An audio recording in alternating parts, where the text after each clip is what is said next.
गरीब की हाय। प्रेमचंद। मुंशी राम सेवक बोहें चढ़ाए हुए घर से निकले और बोले, इस जीने से तो मरना भला है। मृत्यु को प्रायः इस तरह के जितने निमंत्रण दिए जाते हैं, यदि वो सबको स्वीकार करती तो आज सारा संसार उजाड़ दिखाई देता। मुंशी राम सेवक चांदपुर गांव के एक बड़े रईस थे। रईसों के सभी गुण इनमें भरपूर थे।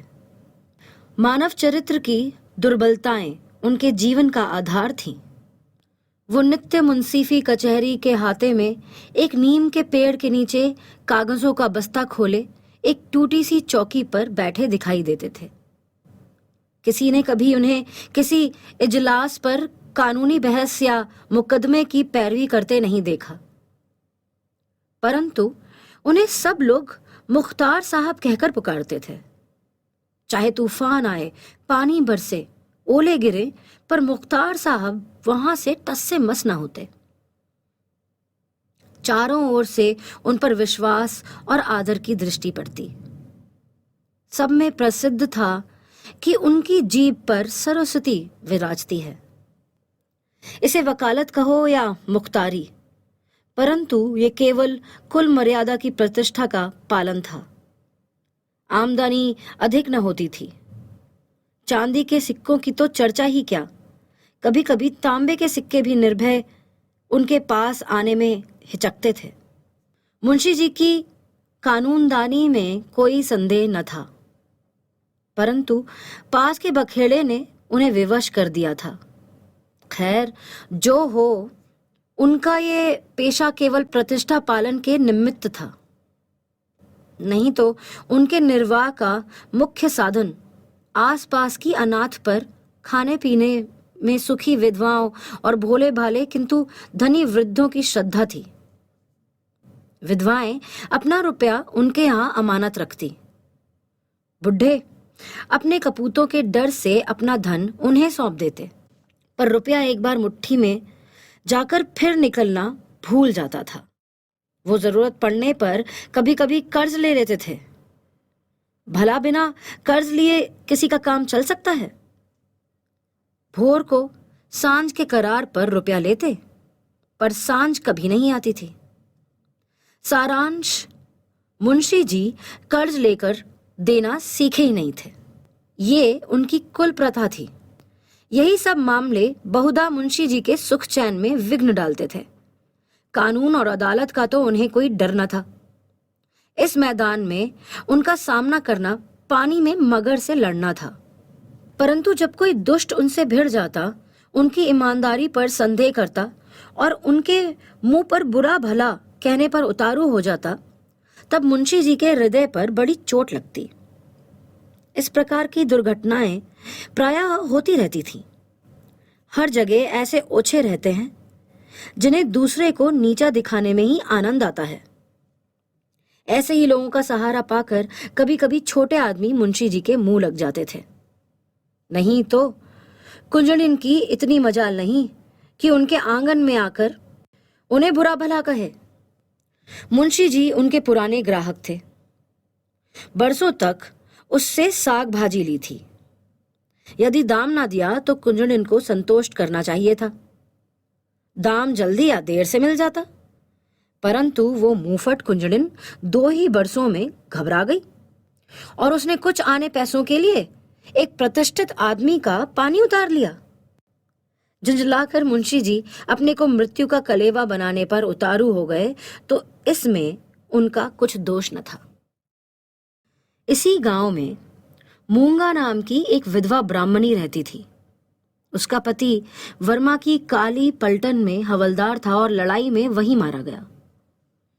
सरकार की ओर से उसके अच्छे कामों के बदले मूंगा को 500 रुपए मिले थे। विधवा स्त्री, जमाना नाजुक था। बेचारी ने ये सब रुपए मुंशीराम सेवक को सौंप दिए और महीने महीने थोड़ा थोड़ा उसमें से मांग कर अपना निर्वाह करती रही। मुंशी जी ने ये कर्तव्य कई वर्ष तक तो बड़ी ईमानदारी के साथ पूरा किया, पर जब बूढ़ी होने पर भी मूंगा नहीं मरी और मुंशी जी को ये चिंता हुई कि शायद उसमें से आधी रकम भी स्वर्ग यात्रा के लिए नहीं छोड़ना चाहती। तो एक दिन उन्होंने कहा, मूंगा, तुम्हें मरना है या नहीं? साफ साफ कह दो कि मैं ही अपने मरने की फिक्र करूं। उस दिन मूंगा की आंखें खुली, उसकी नींद टूटी। बोली, मेरा हिसाब कर दो। हिसाब का चिट्ठा तैयार था। अमानत में अब 1 कौड़ी बाकी न थी। मूंगा ने बड़ी कड़ाई से मुंशी जी का हाथ पकड़ लिया और कहा, अभी मेरे 250 रुपए तुमने दबा रखे हैं, मैं 1 कौड़ी भी नहीं छोड़ूंगी। परंतु अनाथों का क्रोध पटाखे की आवाज है, जिससे बच्चे डर जाते हैं और असर कुछ नहीं होता। अदालत में उसका कुछ जोर न था, ना लिखा पड़ी थी, ना हिसाब किताब। हाँ, पंचायत से कुछ आसरा था। पंचायत बैठी, कई गांव के लोग इकट्ठे हुए। मुंशी जी नियत और मामले के साफ थे। सभा में खड़े होकर पंचों से कहा, भाइयों, आप सब लोग सत्यपरायण और कुलीन हैं। मैं आप सब साहबों का दास हूं। आप सब साहबों की उदारता और कृपा से, दया और प्रेम से मेरा रोम रोम कृतज्ञ है। क्या आप लोग सोचते हैं कि मैं इस अनाथनी और विधवा स्त्री के रुपए हड़प कर गया हूं? पंचों ने एक स्वर में कहा, नहीं नहीं, आपसे ऐसा नहीं हो सकता। यदि आप सब सज्जनों का विचार हो कि मैंने रुपए दबा लिए, तो मेरे लिए डूब मरने के सिवा और कोई उपाय नहीं। मैं धनाढ्य नहीं हूं, ना मुझे उदार होने का घमंड है, पर अपनी कमल की कृपा से, आप लोगों की कृपा से किसी की मोहताज नहीं हूं। क्या मैं ऐसा ओछा हो जाऊंगा कि एक अनाथनी के रुपए पचा लूं? पंचों ने एक स्वर से फिर कहा, नहीं नहीं, आपसे ऐसा नहीं हो सकता। मुंह देखकर टीका काढ़ा जाता है। पंचों ने मुंशी जी को छोड़ दिया। पंचायत उठ गई। मूंगा ने आ भर तक संतोष किया और मन में कहा, अच्छा, यहां ना मिला तो सही, वहां कहां जाएगा। अब कोई मूंगा का दुख सुनने वाला और सहायक न था। दरिद्रता से जो कुछ दुख भोगने पड़ते हैं, वो उसे झेलने पड़े। वो सब शरीर से पुष्ट थी, चाहती तो परिश्रम कर सकती थी, पर जिस दिन पंचायत पूरी हुई, उसी दिन से उसने काम करने की कसम खा ली। अब उसे रात दिन रुपए की रट लगी थी। उठते बैठते, सोते जागते उसे केवल एक काम था, और वो मुंशी राम सेवक का भला मनाना। झोपड़े के दरवाजे पर बैठी हुई रात दिन उन्हें सच्चे मन से असीसा करती। बहुधा अपनी असीस के वाक्यों में ऐसे कविता के भावों और उपमाओं का व्यवहार करती कि लोग सुनकर अचंभे में आ जाते। धीरे धीरे मूंगा पगली हो चली। नंगे सिर, नंगे शरीर, हाथ में एक कुल्हाड़ी लिए हुए सुनसान स्थानों में जा बैठती। झोपड़े के बदले अब वो मरघट पर नदी के किनारे खंडहरों में घूमती दिखाई देती। बिखरी हुई लटें, लाल लाल आंखें, पागलों सा चेहरा, सूखे हुए हाथ पांव। उसका यह स्वरूप देखकर लोग डर जाते थे। अब कोई उसे हंसी में भी नहीं छेड़ता। यदि वो कभी गांव में निकल आती तो स्त्रियां घरों के किवाड़ बंद कर लेती। पुरुष कतरा कर इधर उधर से निकल जाते और बच्चे चीख मारकर भागते। यदि कोई लड़का भागता न था तो वो मुंशी राम सेवक का सुपुत्र राम गुलाम था। बाप में जो कुछ कोर कसर रह गई थी, वो बेटे में पूरी हो गई थी। लड़कों का उसने मारे नाक में दम कर रखा था। गांव के काने और लंगड़े आदमी उसकी सूरत से चिढ़ते थे, और गालियां खाने में तो शायद ससुराल में आने वाले दामाद को भी इतना आनंद ना आता हो। वो मूंगा के पीछे तालियां बजाता, कुत्तों को साथ लिए हुए उस समय तक रहता जब तक बेचारी तंग आकर गांव से निकल ना जाती। रुपया पैसा होश हवास खोकर उसे पगली की पदवी मिली, और अब बस सचमुच पगली थी। अकेली बैठी अपने आप घंटों बातें किया करती, जिसमें राम सेवक के मांस, हड्डी, चमड़े, आंखें, कलेजा आदि को खाने, मसलने, नोचने, खसोटने की बड़ी उत्कट इच्छा प्रकट की जाती थी, और जब उसकी ये इच्छा सीमा तक पहुंच जाती तो वो राम सेवक के घर की ओर मुंह करके खूब चिल्लाकर और डरावने शब्दों में हाक लगाती, तेरा लहू पीऊंगी। प्रायः रात के सन्नाटे में ये गरजती हुई आवाज सुनकर स्त्रियां चौंक पड़ती थीं, परंतु इस आवाज से भयानक उसका ठटा कर हंसना था। मुंशी जी के लहू पीने की कल्पित खुशी में वो जोर से हंसा करती थी। इस ठठाने से ऐसी असुरिक उद्दंडता, ऐसी पाशविक उग्रता टपकती थी कि रात को सुनकर लोगों का खून ठंडा हो जाता था। मालूम होता मानो सैकड़ों उल्लू एक साथ हंस रहे हैं। मुंशी राम सेवक बड़े हौसले और कलेजे के आदमी थे। ना उन्हें दीवानी का डर था, ना फौजदारी का, परंतु मूंगा के इन डरावने शब्दों को सुन वो भी सहम जाते। हमें मनुष्य के न्याय का डर ना हो, परंतु ईश्वर के न्याय का डर प्रत्येक मनुष्य के मन में स्वभाव से रहता है। मूंगा का भयानक रात का घूमना राम सेवक के मन में कभी कभी ऐसी ही भावना उत्पन्न कर देता। उनसे अधिक उनकी स्त्री के मन में। उनकी स्त्री बड़ी चतुर थी। वो इनको इन सब बातों में प्रायः सलाह दिया करती थी। उन लोगों की भूल थी जो लोग कहते थे कि मुंशी जी की जीभ पर सरस्वती विराजती है। वो गुण तो उसकी स्त्री को प्राप्त था। बोलने में वो उतनी ही तेज थी जितना मुंशी लिखने में था, और ये दोनों स्त्री पुरुष प्रायः अपनी अवश्य दशा में सलाह करते कि अब क्या करना चाहिए। आधी रात का समय था। मुंशी जी नित्य नियम के अनुसार अपनी चिंता दूर करने के लिए शराब के 2-4 घूंट पीकर सो गए थे। यकायक मूंगा ने उनके दरवाजे पर आकर जोर से हाक लगाई, तेरा लहू पीऊंगी, और खूब खिलखिलाकर हंसी। मुंशी जी ये भयावना ठहाका सुनकर चौंक पड़े। डर के मारे पैर थर थर कांपने लगे, कलेजा धक धक करने लगा। दिल पर बहुत जोर डालकर उन्होंने दरवाजा खोला। जाकर नागिन को जगाया। नागिन ने झुंझला कर कहा, क्या कहते हो? मुंशी जी ने दबी आवाज से कहा, वो दरवाजे पर आकर खड़ी है। नागिन उठ गई। क्या कहती है? तुम्हारा सिर। क्या दरवाजे पर राम सेवक के मांस, आवाज नहीं सुनती हो? नागिन मूंगा से नहीं परंतु उसके ध्यान से बहुत डरती थी, तो वो भी उसे विश्वास था कि मैं बोलने में उसे जरूर नीचा दिखा सकती हूं। संभल कर बोली, कहो तो मैं उससे 2-2 बातें कर लूं। परंतु मुंशी जी ने मना कर दिया। रात दोनों आदमी पैर दबाए हुए ड्योढ़ी में गए और दरवाजे से झांक कर देखा। मूंगा की धुंधली मूरत धरती पर पड़ी थी और उसकी सांस तेजी से चलती सुनाई। मुंशी जी के लहू पीने की कल्पित के खुशी में और मांस जोर से हंसा करती थी। वो अपना लहू और मांस इस ठठाने से एक बच्चा भी उसे गिरा सकता था, परंतु उससे सारा गांव थर-थर कांपता। हम जीते मनुष्य से नहीं डरते, पर मुर्दे से डरते हैं। रात गुजरी। दरवाजा बंद था, पर मुंशी जी और नागिन ने बैठकर रात काटी।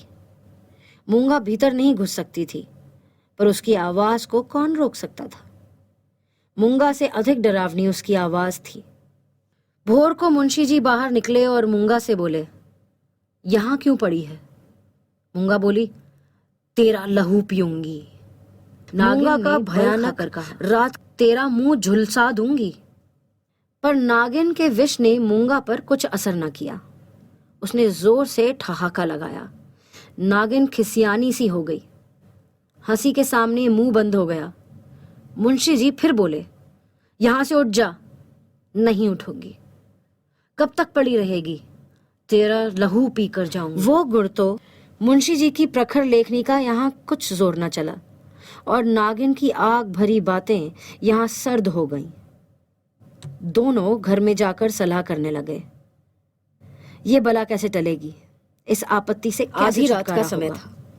देवी आती है तो बकरे का खून पीकर चली जाती है अपनी चिंता दूर करने के लिए। पर ये डायन मनुष्य का खून पीने आई है। सो गए।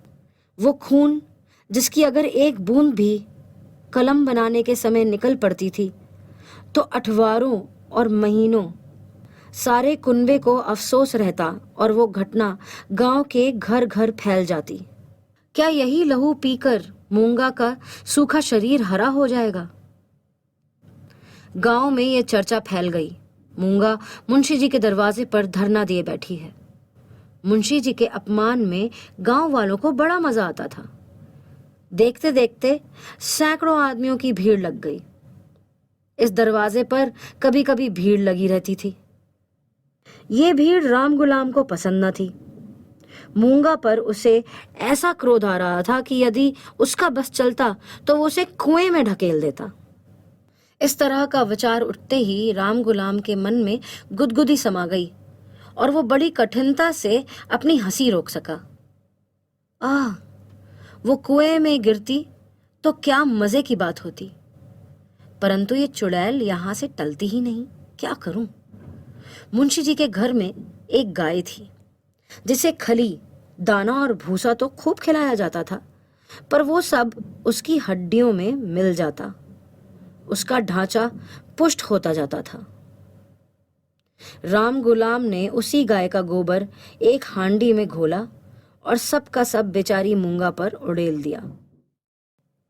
उसके थोड़े बहुत छींटे दर्शकों पर भी गिर गए। बेचारी मूंगा लथपथ हो गई और लोग भाग खड़े हुए।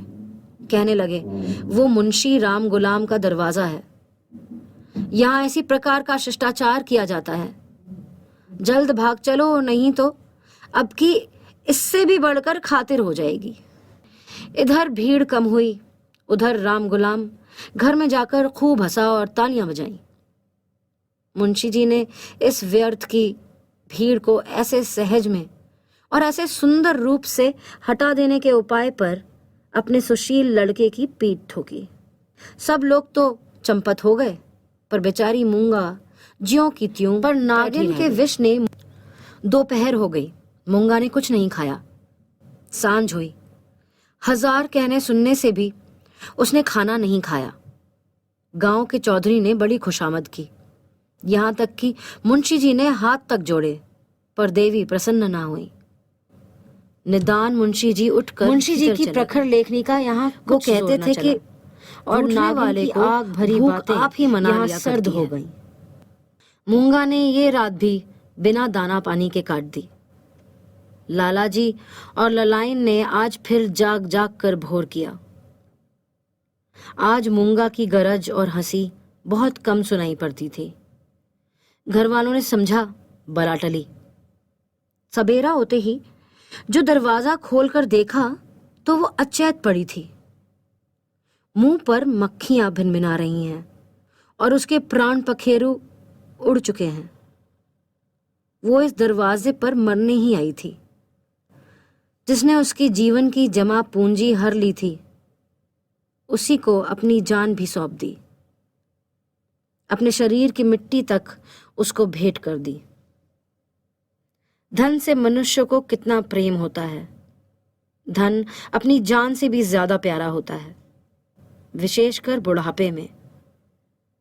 ऋण चुकाने के दिन ज्यों ज्यों पास आते जाते हैं, त्यों त्यों उसका ब्याज बढ़ता जाता है। ये कहना यहाँ व्यर्थ है कि गांव में इस घटना से कैसी हलचल मची और मुंशी राम सेवक कैसे अपमानित हुए। एक गांव से गांव में ऐसी असाधारण घटना होने पर जितनी हलचल हो सकती है, उससे अधिक ही हुई। मुंशी जी का अपमान जितना होना चाहिए था, उससे बाल बराबर भी कम न हुआ। उनका बचा खुचा पानी भी इस घटना से चला गया। अब गांव का चमार भी उनके हाथ का पानी पीने या उन्हें छूने से रवादार न था। यदि किसी घर में कोई गाय खूंटे पर मर जाती है तो वो आदमी महीनों द्वार द्वार भीख मांगता फिरता है। न नाई उसकी हजामत बनावे, न कहार उसका पानी भरे, न कोई छुए। वो गोहत्या का प्रायश्चित, ब्रह्म हत्या का दंड तो इससे भी कड़ा है, और इसमें अपमान भी बहुत है। मूंगा ये जानती थी और इसलिए इस दरवाजे पर आकर मरी थी।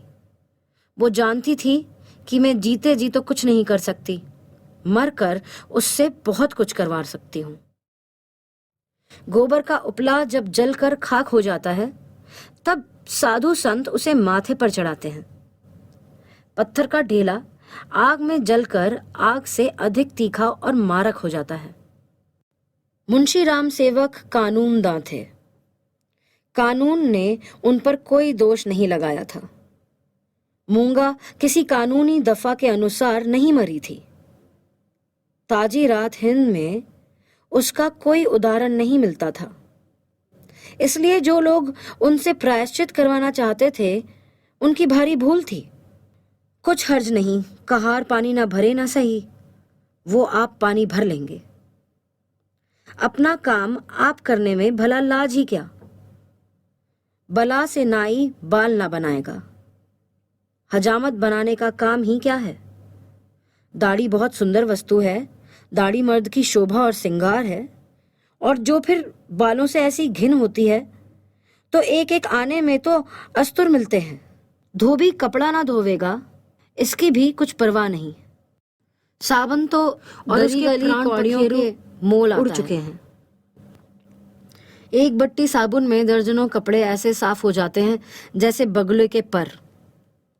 धोबी क्या खाकर ऐसा साफ कपड़ा धोवेगा। पत्थर पर पटक पटक कर कपड़ों का लत्ता निकाल लेता है। आप पहने, दूसरे को भाड़े पर पहनाए, भट्टी में चढ़ाए, रह में भिगावे। कपड़ों की तो दुर्गत कर डालता है। अभी तो कुर्ते 2-3 साल से अधिक नहीं चलते, नहीं तो दादा हर 5वें बरस 2 अचकन और 2 कुर्ते बनवाया करते थे। मुंशी राम सेवक और उनकी स्त्री ने दिन भर तो यूं ही कहकर अपने मन को समझाया। सांझ होते ही उनकी तर्कनाएं शिथिल हो गईं। जी का अपमान अब उनके मन पर भय ने चढ़ाई की। जैसे जैसे रात बीतती थी, भय भी बढ़ता जाता था। बाहर का दरवाजा भूल से खुला रह गया था, पर किसी की हिम्मत न पड़ती थी कि जाकर बंद कराए। निदान नागिन ने किसी हाथ में कोई गाय खूंटे पर मर जाती है कुल्हाड़ा, तो वो आदमी महीनों राम गुलाम ने गंडासा फिरता है। इस ढंग से न नाई उसकी हजामत बनावे दरवाजे पर, न कहार। यहाँ मुंशी जी ने बड़ी बहादुरी से काम लिया। उन्होंने निधड़क दरवाजे से बाहर निकलने की कोशिश की, कांपते हुए पर ऊंची आवाज में नागिन से बोले, तुम व्यर्थ डरती हो, वो क्या यहाँ बैठी है? पर उनकी प्यारी नागिन ने उन्हें अंदर खींच लिया और झुंझला कर बोली, तुम्हारा यही लड़कपन तो अच्छा नहीं। ये दंगल जीतकर तीनों आदमी रसोई के कमरे में आए और खाना पकने लगा। पर मूंगा उनकी आंखों में घुसी हुई थी। चढ़ाते हैं।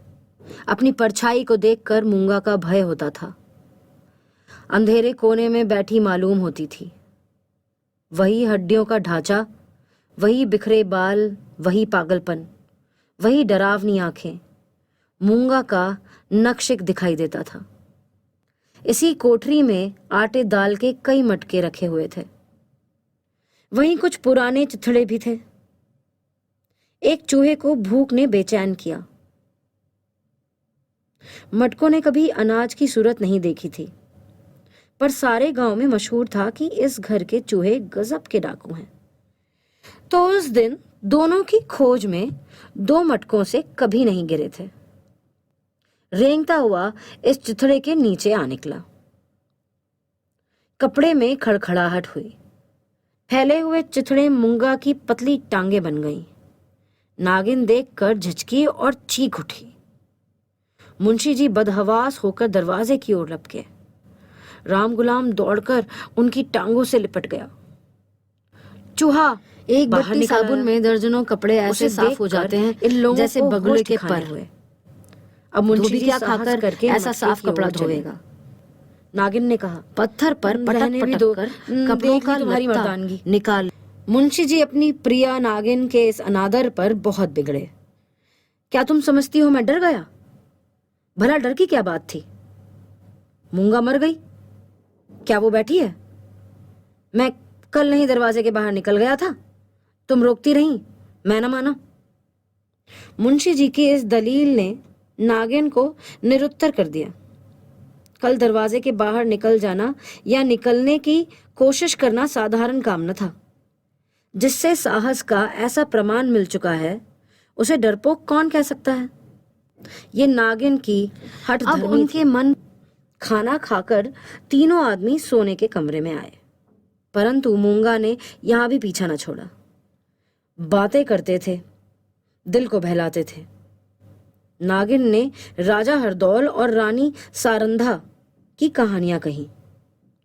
मुंशी जी ने फौजदारी के कई मुकदमों का हाल कह सुनाया, परंतु तो भी इन रुपयों से भी मूंगा की मूर्ति उनकी आंखों के सामने से ना हटी लिया। उन्होंने जरा भी खटखटाहट दरवाजे से बाहर निकलने की कोशिश की। इधर पत्तियों में सनसनाहट हुई, रोंगटे खड़े हो गए। तुम रह रहकर एक धीमी आवाज धरती के भीतर से उनके कानों में आती थी, तेरा लहू पीऊंगी। आधी रात को नागिन नींद से चौंक पड़ी। वो इन दिनों गर्भवती थी। लाल लाल आंखों वाली, तेज और नोकीले दांतों वाली मूंगा उसकी छाती पर बैठी हुई जान पड़ती थी। नागिन चीख उठी, बावली की तरह आंगन में भाग आई और यकायक धरती पर चित्त गिर पड़ी। सारा शरीर पसीने पसीने हो गया। मुंशी जी भी उसकी चीख सुनकर चौंके, पर डर के मारे आंखें ना खुली। अंधों की तरह दरवाजा टटोलते रहे। बहुत देर के बाद उन्हें दरवाजा मिला। आंगन में आए। नागिन जमीन पर पड़ी हाथ पांव पटक रही थी।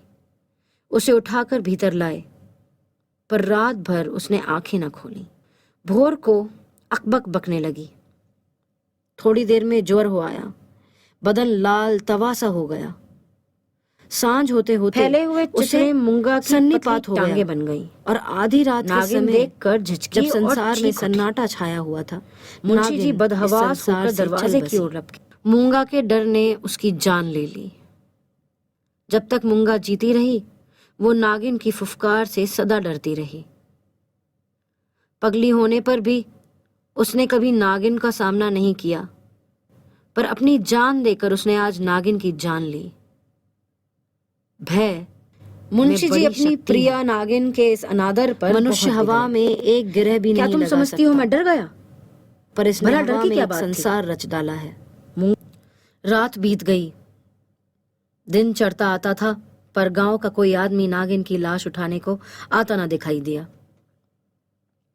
मुंशी जी घर घर घूमे, पर कोई ना निकला। भला हत्यारे के दरवाजे पर कौन जाए? हत्यारे की लाश कौन उठाए?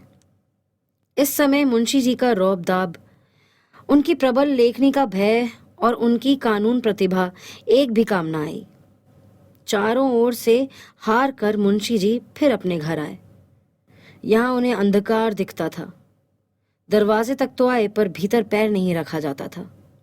न बाहर ही खड़े हो सकते थे। बाहर मूंगा थी, भीतर नागिन। जी को कड़ा करके हनुमान चालीसा का पाठ करते हुए घर में घुसे। उस समय उनके मन पर जो बीतती थी वही जानता है। उसका अनुमान करना कठिन है। घर में लाश पड़ी हुई है, न कोई आगे न पीछे। दूसरा ब्याह तो हो सकता था। अभी इसी फागुन में तो 50वां लगा है, पर ऐसी सुयोग्य और मीठी बोल वाली स्त्री कहाँ मिलेगी? अफसोस, अब तगादा करने वालों से बहस कौन करेगा? कौन उन्हें निरुत्तर करेगा?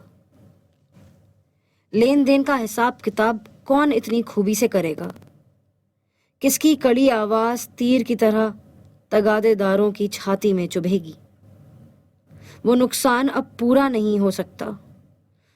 दूसरे दिन मुंशी जी लाश को ठेले गाड़ी पर लाद कर गंगा जी की तरफ ले गए।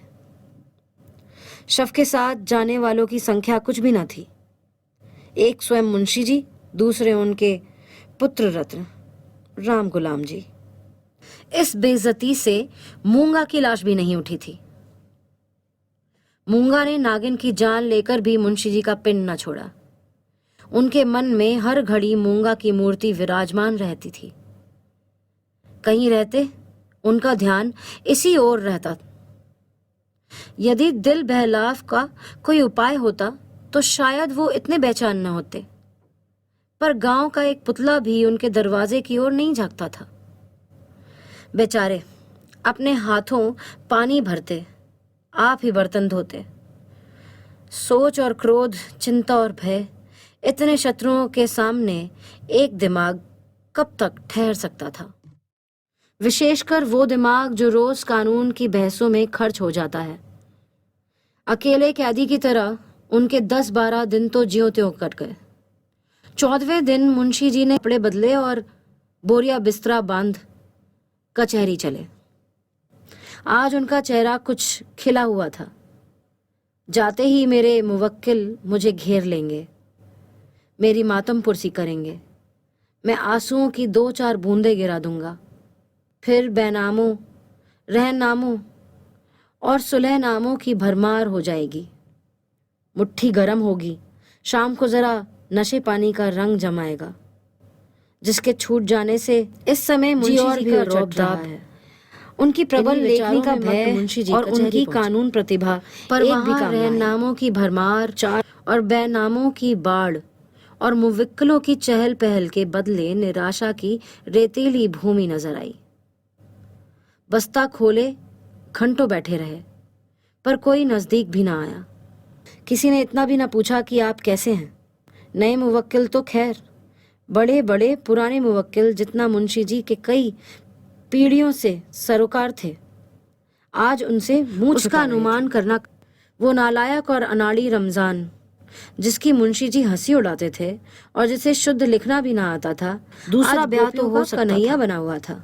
अभी इसी फागुन में तो मुवक्किल यूं मुंह फेरे चले जाते हैं मानो किसी की जान पहचान ही नहीं।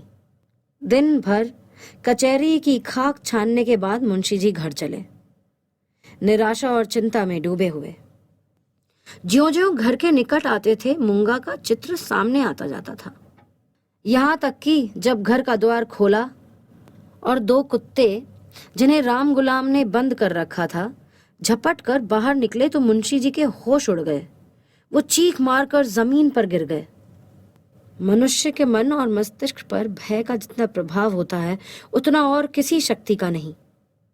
प्रेम, चिंता, निराशा, हानि, ये सब मन को अवश्य दुखित करते हैं, पर ये हवा के हल्के झोंके हैं। मूंगा की लाश भी नहीं, प्रचंड आंधी है। मुंशी जी ने नागिन की जान लेकर भी मुंशी जी का पिंड न छोड़ा। कई दिनों तक उनके मन में हर घड़ी मूंगा की मूर्ति विराजमान रहती थी। मुरझाए हुए लौटते देखा। कहीं रह कचहरी जाना उनका कर्तव्य था, और यद्यपि वहां मुवक्किलों का अकाल था, तो भी नगादे वालों से गला छुड़ाने और उनके भरोसे दिलाने के लिए अब यही एक लटका रह गया था। इसके बाद कई महीने तक दिख न पड़े। बद्रीनाथ चले गए। एक दिन गांव में एक साधु आया, भभूत रमाए, लंबी जटाएं, हाथ में कमंडल। उसका चेहरा मुंशी राम सेवक से बहुत मिलता जुलता था। बोलचाल में भी अधिक भेद न था। वो एक पेड़ के नीचे धूनी रमाए बैठा था। 14वें दिन मुंशी जी ने राम सेवक के घर से बोरिया बिस्तरा बांध, फिर आग की ज्वाला दिखने लगी। गांव के सैकड़ों आदमी दौड़े, आग बुझाने के लिए नहीं, तमाशा देखने के लिए। एक गरीब की हाय में कितना प्रभाव है। राम गुलाब मुंशी जी के गायब हो जाने पर अपने मामा के यहाँ चला गया और वहां कुछ दिनों रहा, पर वहां उसकी चाल ढाल किसी को पसंद ना आई। एक दिन उसने किसी के खेत में मूली नोची। उसने 2-4 धौल लगाए। उस पर वो इस कदर बिगड़ा कि जब उसके चने खलिहान में आए तो उसने आग लगा दी।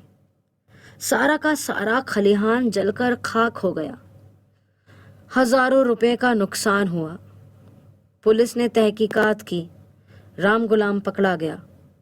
इसी अपराध में वो चुनार के रिफॉर्मेटरी स्कूल में मौजूद है। कहानी समाप्त। गरीब की हाय, प्रेमचंद। सरोकार थे, आज उनसे मुंह छिपा रहे थे। वो नालायक और अनाड़ी रमजान, जिसकी मुंशी जी हंसी उड़ाते थे और जिसे शुद्ध लिखना भी ना आता था, आज गोपियों का कन्हैया बना हुआ था। वारे भाग्य! वो वकील यूं मुंह फेरे चले जाते हैं मानो किसी की जान पहचान ही नहीं।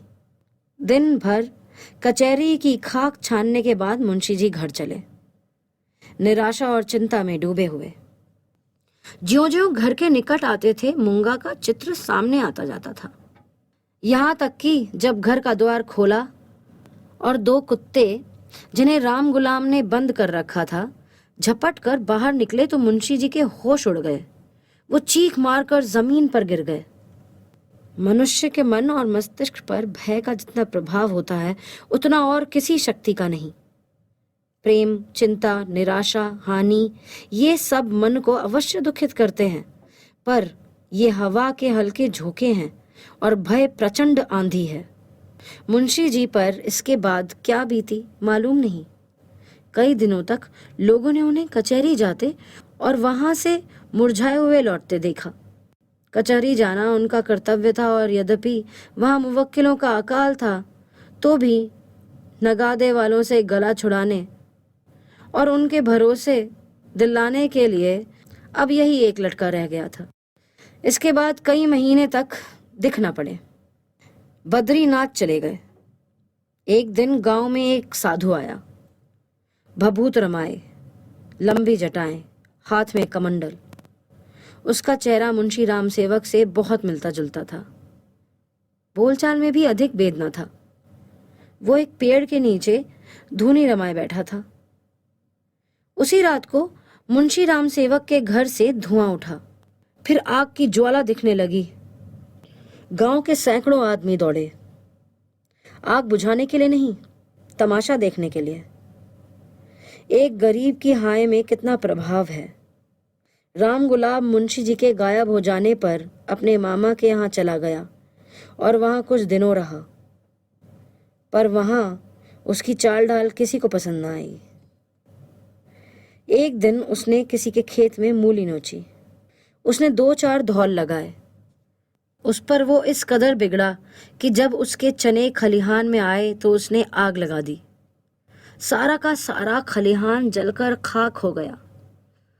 हजारों रुपए का नुकसान हुआ। पुलिस ने तहकीकात की, राम गुलाम पकड़ा गया। इसी अपराध में वो चुनार के रिफॉर्मेटरी स्कूल में मौजूद है। कहानी समाप्त। गरीब की हाय, प्रेमचंद।